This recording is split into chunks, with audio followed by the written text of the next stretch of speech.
Ustaz, mengenai urgensi cinta kepada Nabi Muhammad Shallallahu Alaihi Wasallam, apakah salah satunya dengan merayakan kelahiran Nabi Shallallahu Alaihi Wasallam? Karena di dalam berita begitu banyak di beberapa negara Islam mereka yang merayakan hari kelahiran beliau Shallallahu Alaihi Wasallam. Lalu bagaimana cara mengaplikasikan urgensi kecintaan kepada Nabi Muhammad Shallallahu Alaihi Wasallam yang benar? Karena kami yang tidak mengikuti perayaan kelahiran beliau tidak dianggap tidak mencintai Nabi Sallallahu Alaihi Wasallam. Wassalatu wassalamu Rasulullah. Asyhadu an la ilaha illallah wahdahu la syarika lah wa asyhadu anna Muhammadan abduhu wa rasuluh.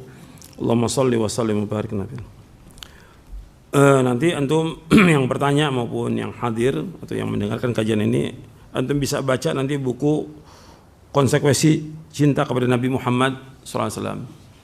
Di buku itu, di dalam buku Konsekuensi Cinta kepada Nabi Muhammad SAW, itu dibahas pembahasan bagaimana sih sebenarnya kita kecinta kepada Nabi Muhammad SAW. Juga dibahas bagaimana tentang perkara-perkara yang diada-adakan oleh manusia, seperti masalah perayaan Maulid Nabi. Ada pembahasan yang di buku Konsekuensi Cinta. Konsekuensi cinta kepada Nabi Muhammad SAW yang pokok artinya kita beriman kepada beliau, arti kita beriman kepada Allah dan beriman kepada beliau bahwa beliau diutus oleh Allah. Yang kedua yaitu kita mentaati apa yang beliau perintahkan. Konsekuensi cinta kepada Nabi Muhammad SAW yaitu ta'atu fima amar, mentaati apa yang beliau perintahkan. Kemudian yang ketiga tasdiqu fima akhbar, kita membenarkan apa yang beliau sampaikan. Semua yang beliau sampaikan selama riwayatnya sahih maka kita wajib membenarkan. Yang keempat, ijtinabu ma nahan wa zajar, yaitu kita wajib menjauhkan apa yang beliau larang. Kita wajib menjauhkan apa yang beliau larang. Yang dilarang Rasulullah itu kita jauhkan. Tadi sudah saya bawakan ayat dalam surah Al-Hasyr, surah 59 ayat 7. Wa ma atakumur rasulu fakhudhu wa ma nahakum an fantahu wattaqullaha innallaha syadidul iqab. Apa yang datang kepada kamu dari Rasul kamu ambil. Apa yang datang kepada kamu dari Rasul kamu ambil. Yang dilarang kamu tinggalkan. Bertakwa kepada Allah, Allah sangat keras siksanya. Artinya yang dilarang oleh Nabi apa aja? Yang pertama kali larangan yang paling besar apa?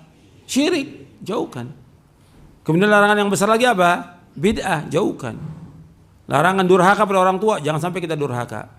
Kemudian larangan yang lain banyak sekali yang dilarang oleh Rasulullah SAW. Maka kita wajib untuk menjauhkan. Artinya kita wajib menjauhkan dosa-dosa besar, menjauhkan perbuatan dosa dan maksiat, menjauhkan syirik, menjauhkan bid'ah. Kemudian yang kelima, alla yu'badallahu illa bima syara'. Konsekuensi cinta kepada Nabi Muhammad SAW yang kelima yaitu tidak boleh kita beribadah melainkan menurut apa yang beliau syariatkan. Karena yang punya hak syariat yang dibenarkan, arti yang Allah benarkan, siapa yang diberikan hak untuk melaksanakan syariat? Siapa? Ya Rasulullah SAW. Allah memberikan wewenang kepada Nabi untuk mencontohkan, menjelaskan bagaimana beribadah kepada Allah. Allah berfirman, "Wa ma khalaqtul jinna wal insa illa liya'budun." Tidak aku ciptakan jin dan manusia untuk beribadah kepadaku. Beribadah kepada Allah. Bagaimana kita bisa beribadah kepada Allah dengan benar? Ya mesti dijelaskan oleh Rasulullah SAW. Dan Rasulullah SAW sudah menjelaskan semuanya. Yang membawa manusia ke surga, Nabi sudah jelaskan. Yang membawa manusia ke neraka, Nabi sudah jelaskan. Jadi kita wajib beribadah menurut apa yang beliau syariatkan. Tidak boleh kita beribadah dengan apa-apa yang baru yang Nabi nggak syariatkan, nggak boleh. Ya, dasarnya ayat Al-Quran, Qul in kuntum tuhibbunallaha fattabi'uni yuhibbukumullah yaghfir lakum dzunubakum wallahu ghafurur rahim. Seandainya kalian cinta kepada Allah, ikuti aku. Insya Allah akan cinta kepada kalian dan Allah akan mengampuni dosa kalian. Allah Maha Pengampun dan Penyayang. Ini 5 hal yang berkaitan dengan konsekuensi cinta kepada Nabi Muhammad Sallallahu Alaihi Wasallam. Dan harus kita ingat bahwa seorang itu akan mendapatkan kebahagiaan, ganjaran, pahala, dan juga sorga dengan apa? Dengan mengikuti Nabi Muhammad SAW. Dengan dia taat kepada beliau, dengan dia ittiba. Karena semua orang Islam ini dijamin masuk sorga selama mereka apa? Ittiba. kepada siapa? Kepada Rasulullah. Selama mereka taat kepada siapa? Kepada Rasulullah SAW. Nabi bersabda dalam hadis yang sahih yang diriwayatkan oleh Imam Bukhari, "Kullu ummati yadkhuluna jannah ila man aba." Wa man ya'ba ya Rasulullah qala, "Man ata'ani dakhala jannah wa man asani faqad aba." Rawahul Bukhari. Kata Nabi SAW, setiap umatku akan masuk surga kecuali enggan. Kemudian para sahabat bertanya, "Ya Rasulullah, siapa yang enggan?" Barang siapa yang taat kepada aku dia akan masuk surga. Siapa yang tidak taat, yang enggan, maka dia tidak akan masuk surga. Jadi barang siapa yang tidak taat kepada Rasulullah, yang maksiat, maka dia enggan masuk surga.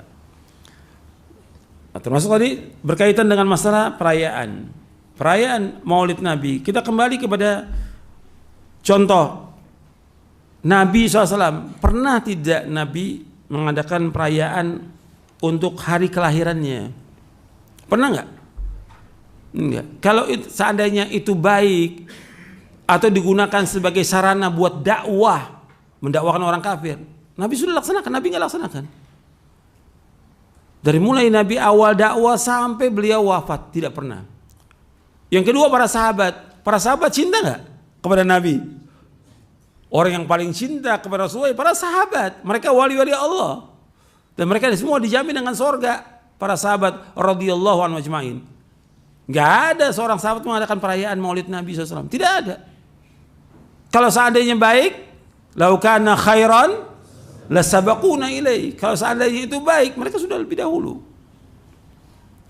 Yang ketiga, para tabi'in. Mereka cinta kepada Nabi Muhammad SAW. Tidak pernah mengadakan. Kemudian yang keempat, para imam mujtahidin. Imam Hanafi, Maliki, Syafi'i, Hambali, rahimahumullah. Gak ada satupun mereka mengadakan perayaan Maulid Nabi. Tidak ada. Jadi yang pertama kali mengadakan siapa? Orang-orang Syiah. Kenapa kita ikut ajaran Syiah? Kenapa kita ikut? Ketika orang ingin mengadakan perayaan itu, tujuan mereka mengadakan perayaan untuk dapat apa? Dapat ganjaran, dapat pahala. Kalau sudah bentuknya seperti ini, ibadah bukan ini? Ibadah. Kalau ibadah kembali kepada apa? Contoh, saya sebutkan di buku Konsekuensi Cinta kepada Nabi Muhammad Sallallahu Alaihi Wasallam, antara hakikat cinta antara sunnah dengan bid'ah. Hakikat cinta Nabi antara sunnah dan bid'ah. Di antara disebutkan di buku ini tentang masalah perayaan Maulid Nabi, bahwa peringatan Maulid Nabi SAW adalah bid'ah yang mungkar. Orang yang pertama kali mengadakannya adalah Bani Ubaid Al-Qaddah, yang menamakan dirinya dengan kelompok Fatimiyah pada abad keempat Hijriyah, dan mereka menisbatkan diri mereka kepada putra Ali bin Abi Thalib. Padahal mereka adalah pencetus aliran kebatinan. Nenek moyang mereka adalah Disan yang dikenal dengan Al-Qaddah, salah seorang pendiri aliran batiniyah di Irak. Jadi yang pertama kali mengadakan adalah Al-Mu'aididina Al-Ubaid Al-Maghribi, yang keluar dari Maroko menuju Mesir pada bulan Ramadan tahun 362 Hijriah. Yang pertama mengadakan Maulid ini Al-Mu'aididina Al-Ubaidi Al-Maghribi, yang keluar dari Maroko menuju Mesir pada bulan Ramadan tahun 362 Hijriah. Ini bisa dilihat dalam beberapa kitab, dalam Al-Bidayah wan Nihayah Ibnu Katsir, kemudian juga dalam Syiar Alamin Nubala, dan juga dalam Al-Khutat Imam Al-Maghrizi. Jadi yang mengadakan itu dia. Dan yang pertama kali diadakan perayaan Maulid itu perayaan Maulid Nabi SAW. Kemudian setelah itu perayaan Ali, perayaan Maulid Ali, Fatimah, Hasan, Husain, baru kepada pendirinya, artinya kepada khalifah yang ada itu. Jadi mereka menamakan dirinya, ini namanya penguasa mereka Fatimiyah Ubaidiyah. Mereka menisbatkan kepada Fatimah binti Rasulullah secara zalim dan dusta. Ini fitnah yang keji. Jadi yang mengadakan orang-orang Syiah, hatta orang-orang Al-Bidah semua mengakui bahwa ini adalah Syiah yang mengadakan. Abad keempat Hijriah. Kenapa kita ikut? Orang Syiah. Berarti dari mulai sahabat, tabi'in, imam mujtahidin enggak mengadakan. yang mengadakan Syiah. Berarti kan baru dalam agama. Kalau baru dalam agama, boleh nggak kita lakukan? Nggak boleh. Yang mengatakan pertama kali bid'ah yaitu Syekh Al-Allamah Syekh Tajuddin Al-Fakihani yang wafat tahun 734 Hijriah. Beliau menulis risalah namanya Al-Mawridu fi Amalil Maulidi. Al-Mawridu fi Amalil Maulid. Ketika beliau ditanya oleh orang-orang banyak sekali tentang perayaan Maulid Nabi.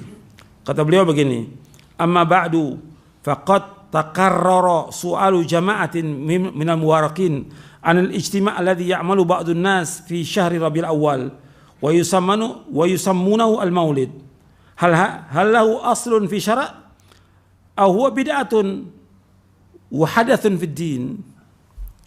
Kemudian faqultu wabillahi taufik la a'lamu li hadzal maulid aslan fi kitabin wala fi sunnatin wala yunqalu amaluhu an ahadin min ulama'il ummah alladziina hum al-qudwatu fid din al-mutamassikuna bi athari al-mutaqaddimin bal huwa bid'atun ahdathaha al-battalun wa syahwatun nafsin ightana biha al-akkalun bidalli anna idza adarna alaihi al-ahkam al-khamsah qulna imma yakuna wajiban aw manduban aw mubahan aw makrun aw muharraman. Kata beliau begini, ketika ditanya berulang-ulang nih, banyak orang bertanya dari jamaah yang mudah-mudahan diberkahi oleh Allah, bagaimana tentang berkumpul yang dilakukan oleh sebagian manusia di bulan Rabiul Awal yang mereka namakan Maulid. Ini ingat ya, pertanyaan kepada Syekh Al-Allamah Tajuddin Al-Fakihani yang wafat tahun 734 Hijriah, berarti abad ke-8.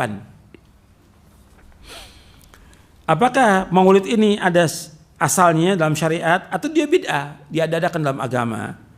Dia jawab rahimahullah, kata beliau, aku tidak tahu tentang Maulid ini, nggak ada asalnya sama sekali, baik di Quran maupun di Sunnah, dan tidak dinukil amal ini dari seorang pun dari ulama umat yang mereka adalah qudwah dalam agama ini, yang berpegang pada athar mutaqaddimin. Artinya nggak ada dari ulama-ulama, imam yang 4, mazhab yang 4, atau dari tabi'in, apalagi dari sahabat, nggak pernah ada. Bal huwa bid'atun, baik, bukan ini adalah bid'ah yang diadakan oleh al-battalun, artinya orang-orang yang biasa suka main-main mereka. Al-batala itu al-lahu wal jahala, kebodohan, dan juga mengikuti hawa nafsu. Yang juga di sini disebutkan akalun, orang-orang yang tukang makan, yang biasa makan. Kalau kita lihat, kita tanya kepada mereka pertanyaan tentang hukum ini, kembali kepada 5 hukum. Apakah itu wajib atau mandub, sunnah, atau mubah, atau makruh, atau muharram? Hukum ini kata beliau tidak wajib, tidak sunnah. Tidak sunnah. Berarti jawabannya apa? Makruh atau haram. Yang jelas sudah bid'ah, bahwa bid'ah ini haram. Kemudian dibawa lagi beberapa jawaban. Kemudian ada lagi beberapa penjelasan para ulama tentang masalah ini. Ada juga penjelasan tentang ini yang kedua dari Al-Imam Abu Abdullah Muhammad Al-Haffar yang wafat tahun 811 Hijriah dalam kitab Al-Mi'yar Al-Mu'rib di juz yang ke-7. Beliau mengatakan, Lailatul Maulid lam yakunis salafus salih wa hum ashab Rasulullah at-tabi'un lahum yajtami'una fiha lil ibadah wa la yaf'aluna fiha ziyadatan ala sa'ir layali sana. Lianna Nabi sallallahu la yu'azzam illa bil wajhi alladhi syuri'a bihi ta'zimuhu wa ta'zimuhu min a'zamil qurab ila Allah lakin yataqarrabu ila Allah bima syara'. Perayaan Maulid enggak pernah dilakukan oleh salafus saleh. Mereka para sahabat Rasulullah SAW dan juga para tabi'in, mereka tidak ada mereka berkumpul untuk melaksanakan ibadah. Mereka tidak juga mengadakan sesuatu yang baru dalam agama untuk menambah-nambah dari malam-malam yang lain dari sepanjang tahun. Karena Nabi tidak boleh diagungkan kecuali dengan syariat. Artinya nggak boleh kita mengagungkan Nabi menurut jalan syariat yang disyariatkan untuk kita mengagungkannya. Dan mengagungkan Nabi Muhammad SAW termasuk sebesar-besar ibadah kepada Allah. Tapi kita wajib mendekatkan diri kepada Allah dengan apa yang disyariatkan. Dan ini tidak disyariatkan.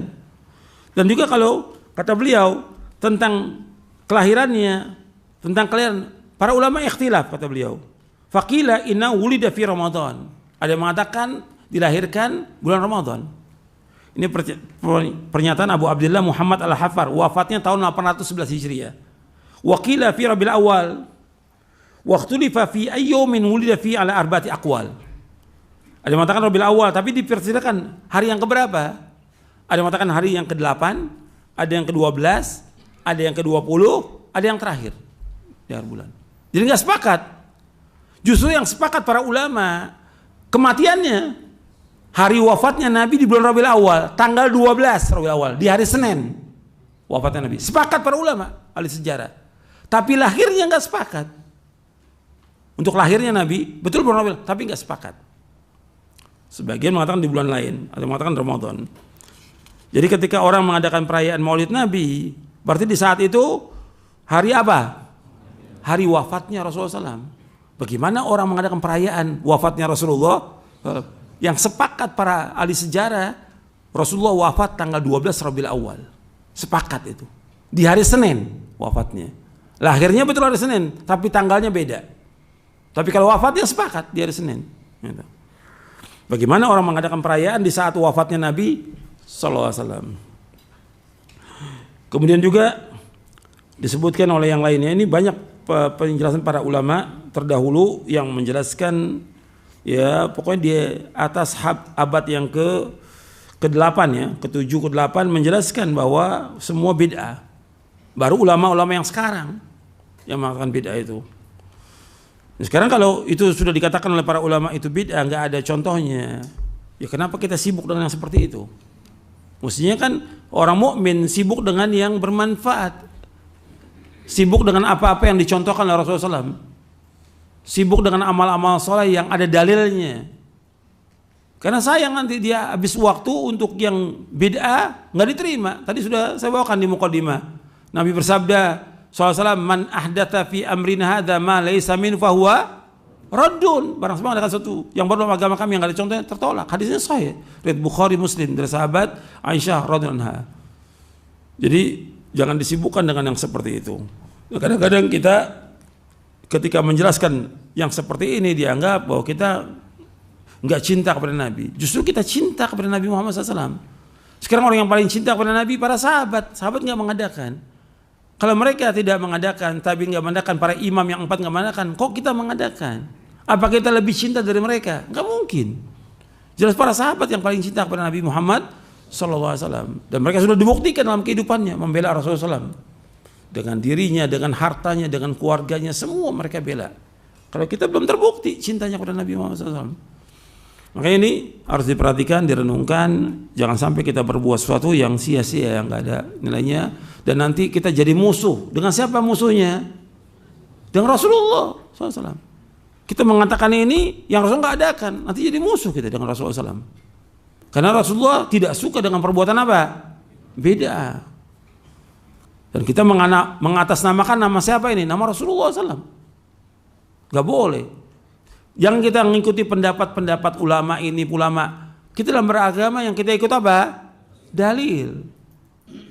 Bukan ulama, bukan fatwa, bukan dalil. Dalilnya ada apa enggak? Ini kan ibadah. Bukan iseng, bukan main-main. Ibadah.